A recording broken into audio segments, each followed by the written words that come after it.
Bonjour tout le monde, j'espère que vous allez bien. Dans ce tutoriel, nous allons voir euh, ETL dans Power BI qui signifie Extract, Transform, Load. Donc, ETL, il fait partie de Data Engineering. Nous allons faire une petite définition de cette abréviation ETL qui est Extract en anglais, Transform and Load. Donc, ETL signifie Extract Transform Load, c'est-à-dire extraction. Récupérer les données depuis une ou plusieurs sources. Ces sources peuvent être Excel, SQL Server, CSV, Cloud, etc. Transformation consiste à nettoyer, structurer, enrichir, préparer ces données.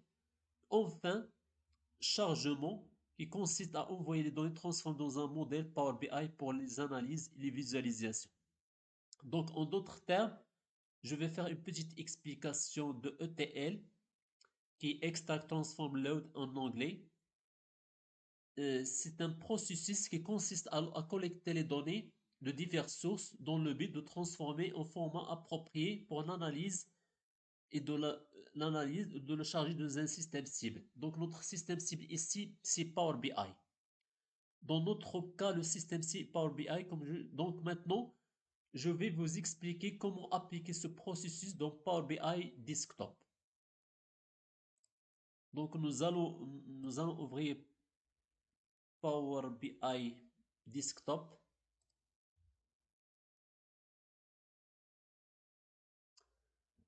Donc la première étape, c'est extraire le premier étape de ce processus est d'extraire ces données dans notre source. Dans notre cas, notre source extraire les données dans le fichier Excel.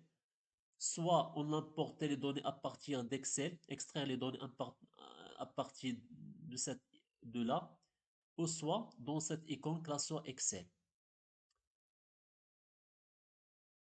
Ou soit on obtenir les données dans cette icône, on obtenir les données, on clique sur classeur Excel pour importer notre base de données.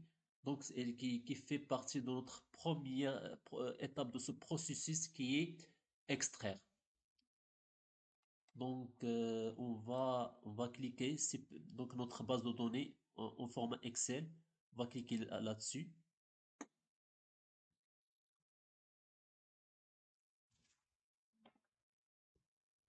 Il est en train de se charger.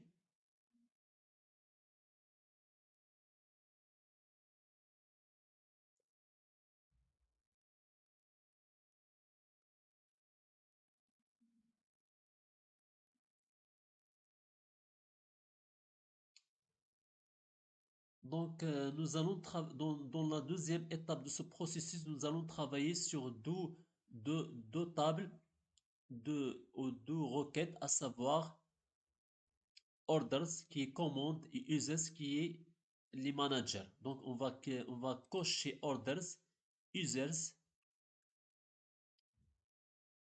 Donc, on va passer à la deuxième étape, c'est pas charger les données, mais transformer les données dans Power Query. Donc, une transformation de ces requêtes dans Power Query. Donc, on va passer à la deuxième étape qui est transformer les données. On va cliquer sur transformer les données.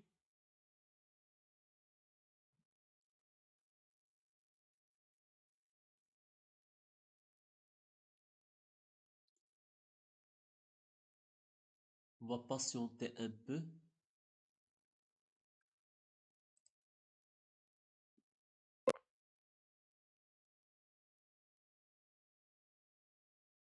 Voilà notre Power Query pour transformer nos données qui est l'étape 2 de ce processus ETL qui est extract, transform and charger les données.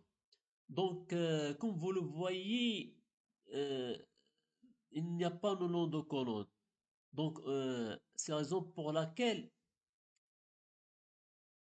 on va passer à le premier type de modification, c'est on doit donner un nom de ce colonne. C'est-à-dire, pour la première colonne, c'est les commandes, par exemple, les régions. c'est la commande c'est-à-dire les régions.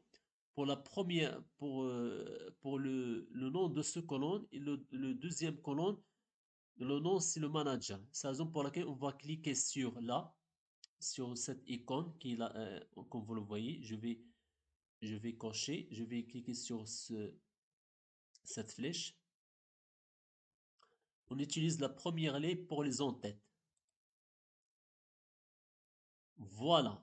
Donc, les régions et le manager, c'est pour le faire les en-têtes comme la première opération de cette transformation. Donc, voilà le type qu'on a modifié, hein. Donc, pour chaque colonne, on doit le donner un nom. C'est la raison pour laquelle la région, on le décale comme type, comme le nom de cette colonne et le manager comme le nom de cette colonne, de deuxième colonne. Donc, si on veut nommer cette première transformation, on va cliquer bouton droit sur type modifié. On va cliquer sur renommer.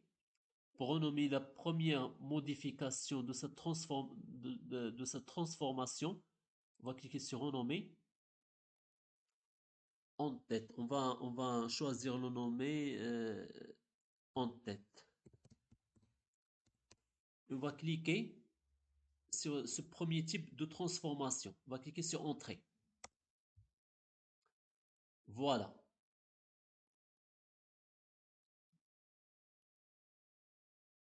Maintenant, si on veut pour la deuxième type de transformation, le manager, on veut le modifier, on va remplacer par client. Donc, on va cliquer, double-clic sur manager, on va taper client, client à sa place.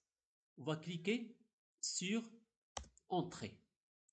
Voilà le deuxième type de transformation. Donc, le deuxième type de transformation, on va cliquer, voilà comme vous le voyez, que l'on renommé. On va cliquer bouton droit, renommer, remplacer,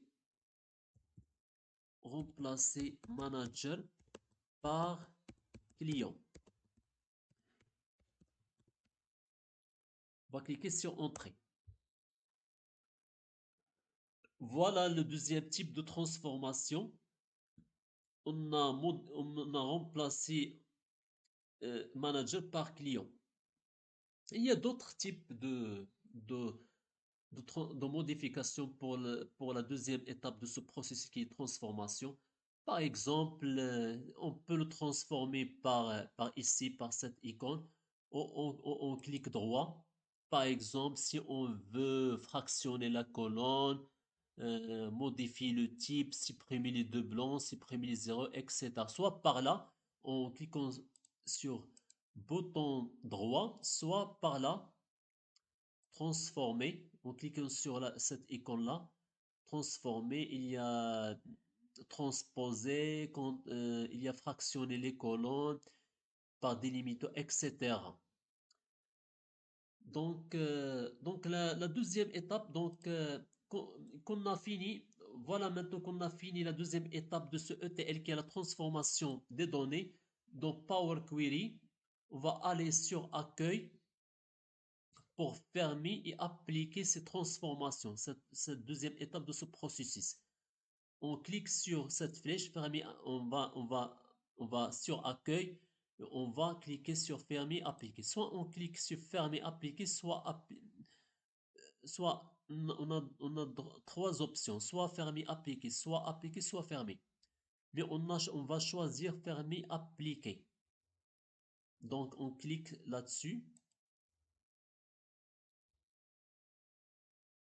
On va cliquer sur Appliquer les modifications.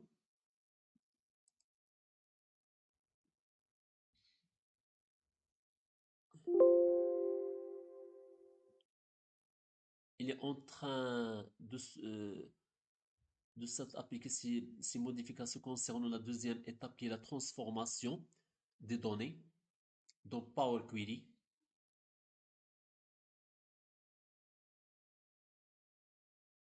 il est en train, il est en train pour le troisième étape de se charger sur Power BI Desktop pour les visualiser les données et créer des tableaux de bord.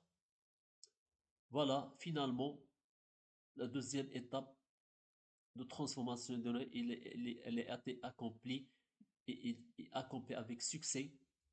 Maintenant, il est en train de se charger pour load, pour, euh, euh, pour la troisième étape de ce ETL. Voilà, il est chargé dans Power BI Desktop, dans notre système Power BI Desktop, qui est la cible, notre système il est chargé pour la visualiser. Voilà, on peut visualiser, on va afficher la table, euh, les données qui est transformées. Voilà, on clique là-dessus. On va cliquer sur notre users. Voilà, comme vous le voyez, on a transformé client en manager. Et la première ligne comme type de colonne, comme le nom de colonne pour la première ligne, comme vous le voyez. Maintenant, si on veut visualiser les données, c'est la dernière étape pour visualiser les données et créer les tableaux de bord dans Power BI. Par exemple, on va cliquer cette visualisation.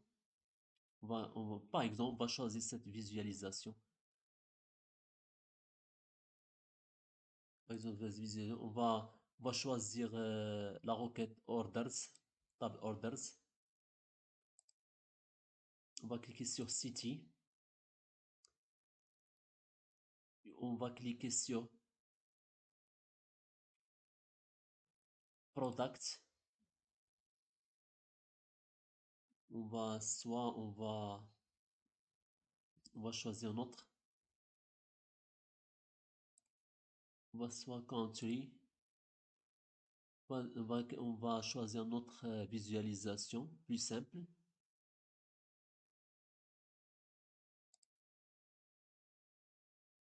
On va choisir par exemple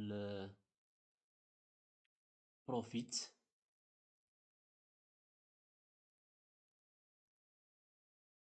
Country, on va choisir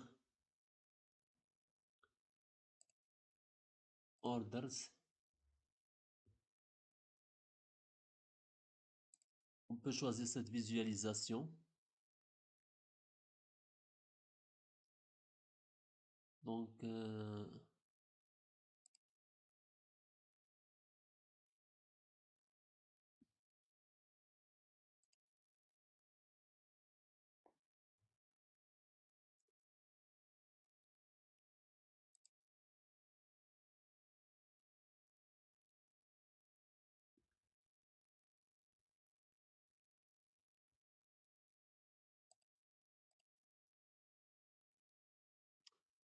Donc, c'est bon.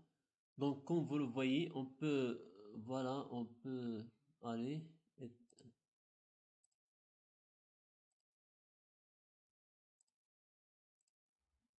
On va choisir Users. Je choisis cette visualisation par exemple.